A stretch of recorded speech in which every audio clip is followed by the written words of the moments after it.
गण ओम गण गणपते नमः। ओम सरस्वते नमः। ओम गुरुदेवाय नमः। गोवर्धन पूजा। कार्तिक शुक्ल प्रतिपदा को दिवाली के अगले दिन अन्नकूट उत्सव मनाया जाता है। इसी दिन बलि पूजा, गोवर्धन पूजा, विश्वकर्मा पूजा आदि होती है। इस दिन गोवर्धन का अन्नकूट गोवर्धन महाराज की आकृति बनाकर यहाँ उसके समीप विराजमान श्री कृष्ण के साथ गायें और ग्वालों की पूजा की जाती है। यह ब्रजवासियों का मुख्य त्योहार है।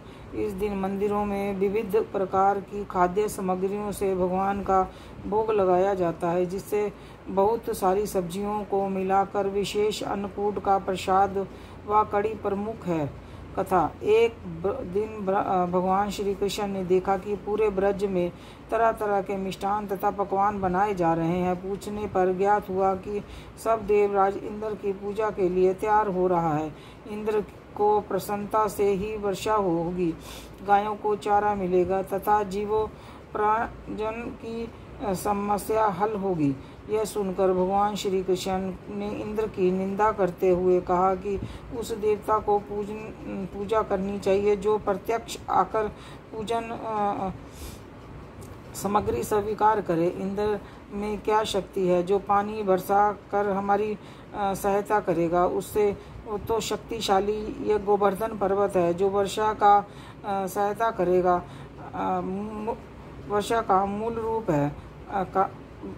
गायों को भी हम इसी तराई के फैले वनों से ही चराते हैं। हमें इसकी पूजा करनी चाहिए।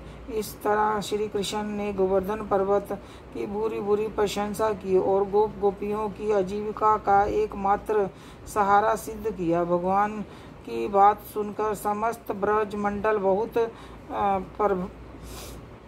प्रभावित हुआ तथा अपने घरों में सुमधुर पकवान लेकर पर्वत की तराई में कृष्ण द्वारा बताई विधि से गोवर्धन पर्वत की पूजा की। भगवान श्री कृष्ण ने गोवर्धन महाराज के रूप में प्रकट होकर सभी पकवानों को भोग लगाया तथा समस्त पूजन सामग्री को स्वीकार करते हुए बहुत बहुत आशीर्वाद दिए।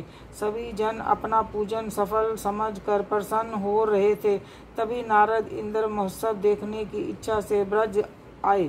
पूछने पर ब्रजवासियों ने नारद जी को बताया कि कृष्ण की आज्ञा से इस वर्ष इंद्र महोत्सव समाप्त कर दिया गया है। इसके स्थान पर गोवर्धन पूजा की जा रही है। यह सुनते ही नारद अपने स्वभाव अनुसार सीधा इंद्र के पास गए और सारी बात बता दी। इंद्र ने इसमें अपनी मानहानि समझ मेघों की आज्ञा दी कि वे ब्रज जाकर प्रलयकारी मूसलाधार वर्षा के पूरा ब्रज तहस नहस कर दें। प्रलयकारी बादल ब्रज की ओर उमड़ पड़े। भयानक वर्षा देखकर सभी ब्रजवासी घबरा गए। कृष्ण जी के पास जाकर बोले कि इंद्र हमारे ब्रज को डुबोना चाहता है, अब क्या किया जाए? श्री कृष्ण ने चेतावनी देते हुए कहा कि तुम लोग गौओं सहित गोवर्धन पर्वत की स्थापना कर दे शरण में चलो, वही तुम्हारी रक्षा करेंगे। इस तरह समस्त ब्रजवासी गोवर्धन की तराई में पहुंच गए। श्री कृष्ण ने ग्वालों की मदद से गोवर्धन पर्वत को कनिष्ठा उंगली में उठा लिया और 7 दिन तक ब्रजवासी उसकी छाया में आराम से रहे। भगवान की कृपा से उसको एक भी छींटा न लगा।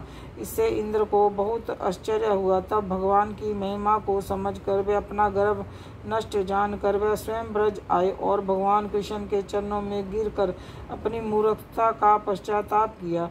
उसके बाद भगवान ने गोवर्धन को नीचे रखकर उस वर्ष की भांति प्रति वर्ष गोवर्धन पूजा कर के अन्नकूट उत्सव मनाया जाता है। जय कृष्ण भगवान की जय। जय कृष्ण भगवान की जय। ओम गण